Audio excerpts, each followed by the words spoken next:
എല്ലാവർക്കും ഹോളി ആശംസകൾ.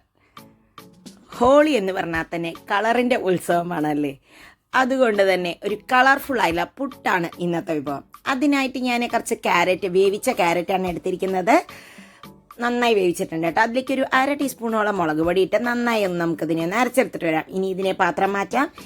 ഇനി നമ്മൾ അടുത്ത കളർ ബീട്രൂട്ടാണ്. ബീട്രൂട്ട് വേവിച്ച് ഒരു 1/2 പീസ് ബീട്രൂട്ട് എടുത്ത് വേവിച്ചതാണ്.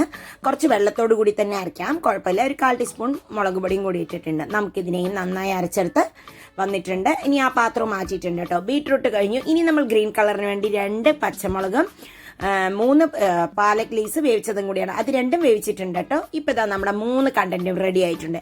ഇനി നമുക്ക് പുട്ടാണ് റെഡിയാക്കേണ്ടത്. അപ്പോൾ ഒരു വൈറ്റ് കളറിന് വേണ്ടിയിട്ട് ഞാൻ 1 കപ്പ് പുട്ടുപൊടി തന്നെ എടുത്തിട്ടുണ്ട്. എന്നിട്ട് നമ്മൾ പുട്ടിന് പൊടിക്കുന്ന മാതിരി നോർമലായിട്ടുള്ള വെള്ളത്തിൽ കുറച്ച് ഉപ്പിട്ടിട്ട് ഞാൻ കുഴച്ചെടുക്കുകയാണ് ചെയ്യുന്നത്. പുട്ട് എപ്പോഴും കുഴയ്ക്കുമ്പോൾ നോർമൽ വെള്ളത്തിലാണ് കുഴയ്ക്കുന്നത്. കൂടാതെ അതിലൊട്ടും തന്നെ കട്ടയില്ലാതെ കേട്ടോ. കുറച്ച് തേങ്ങയും കൂടി അതിലിട്ട് കൊടുത്തിട്ടുണ്ട്. അപ്പം നമ്മുടെ വൈറ്റ് കണ്ടന്റ് റെഡി ആയിട്ടുണ്ട് കേട്ടോ. White colour ready. ഇതിനെ ഒരു 10 മിനിറ്റ് ഇങ്ങനെ പൊടി നനച്ചിട്ട് വെക്കുമ്പോഴേ കറക്റ്റായിട്ട് അതൊക്കെ സോഫ്റ്റ് ആവുള്ളൂ. അപ്പം അതിന് വേണ്ടിയിട്ട് ഇതിനെ ഒരു 10 മിനിറ്റ് അടച്ച് വെക്കുന്നുണ്ട്. ഇനി അടുത്ത കളർ റെഡിയാക്കാം. അപ്പം നമ്മൾ ആ 1/2 പീസ് ക്യാരറ്റ് വേവിച്ചെടുത്തതിന് അരച്ചെടുത്തത് ഇട്ട് കൊടുത്തിട്ടുണ്ട്.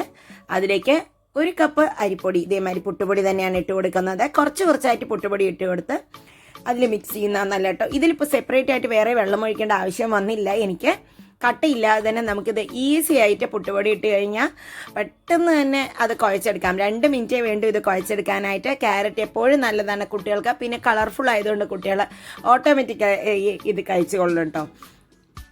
നല്ലൊരു ഓറഞ്ചിഷ് കളറോട് കൂടിയിട്ട് വരും. നമുക്ക് ഇതും റെഡി. അപ്പം ഇതിനെയും ഒന്ന് നമുക്ക് അടച്ചു വയ്ക്കാം.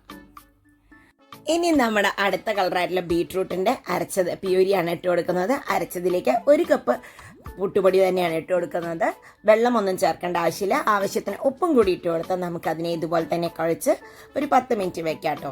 ഇതിൽ ഇപ്പം ഞാൻ തേങ്ങയൊന്നും ഇട്ട് കൊടുക്കുന്നില്ല. അപ്പം അതിൽ കളറിൽ വൈറ്റ് വേറെ ആയിട്ട് കിടക്കാൻ ചിലപ്പോൾ. അതുകൊണ്ട് തന്നെ നമ്മൾ പുട്ടിൻ്റെ ഇടയിൽ മാത്രമേ തേങ്ങ ഇട്ട് കൊടുക്കുന്നുള്ളൂ. അപ്പം അതാ നമ്മുടെ സൂപ്പറായിട്ട് അത് കാണുമ്പോൾ തന്നെ കഴിക്കാൻ തോന്നും കേട്ടോ. ഇത് കുക്ക് ചെയ്ത് വരുമ്പോൾ ആ ബീട്രൂട്ട് ഇഷ്ടമില്ലാത്തവർ പോലും കഴിച്ചു പോവും.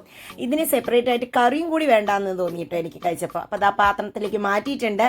ഇനി നമ്മുടെ ഗ്രീൻ കണ്ടന്റ് ആയിട്ടുള്ള പാലക്കിൻ്റെ പ്യൂരി ഉപയോഗിച്ചിട്ടുള്ളതാണ് കേട്ടോ. അതിൽ ഞാൻ പച്ചമുളകും വേവിച്ചിട്ടാണ് അരച്ചത്. അതിലേക്ക് ഇതാ 1 കപ്പ് അരിപ്പൊടി തന്നെ ഇട്ട് കൊടുത്തിരിക്കുന്നത്. ആവശ്യത്തിന് ഉപ്പും കൂടി ഇട്ട് കൊടുത്താൽ നമുക്കതിനെ മിക്സ് ചെയ്യാം. ഒട്ടും പുറത്തുനിന്ന് വെള്ളം ഒഴിക്കേണ്ട ആവശ്യം വരില്ല ഇതിൽ ചെയ്യുമ്പോൾ. ഇപ്പം ഇതിലും ഈ പാലക്ക് ഇഷ്ടമില്ലാത്തവർക്ക് പോലും ഇത് കഴിക്കാം. പാലക്കിൻ്റെതായിട്ടുള്ള ആ ഒരു ടേസ്റ്റ് ഒന്നും ഒരുപാട് കുത്തുന്ന ഒരു ചളിച്ച ടേസ്റ്റ് ഒന്നും നമുക്കിതിൽ കഴിക്കുമ്പോൾ തോന്നിയില്ല. അപ്പം ഇതും റെഡി. നമ്മുടെ 4 കളറും റെഡി. ഓറഞ്ച്, ഗ്രീന്, ബീട്രൂട്ടിൻ്റെ പിങ്കും പിന്നെ വൈറ്റും.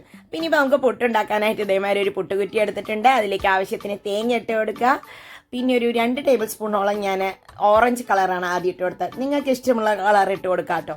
ഞാൻ ആദ്യം ഓറഞ്ചാണ് ഇട്ട് കൊടുത്തത്. ഓരോ കളറും ഇട്ട് കൊടുത്തതിന് ശേഷം നമ്മൾ അതിൻ്റെ മുകളിൽ തേങ്ങ ഇടാൻ മറക്കരുത് കേട്ടോ. കുറച്ച് തേങ്ങയും കൂടി നമുക്ക് ഇട്ട് കൊടുക്കാം അതിൻ്റെ മുകളിൽ. പിന്നെ നമ്മുടെ ഗ്രീൻ കളറാണ് ഇട്ട് കൊടുക്കുന്നത്.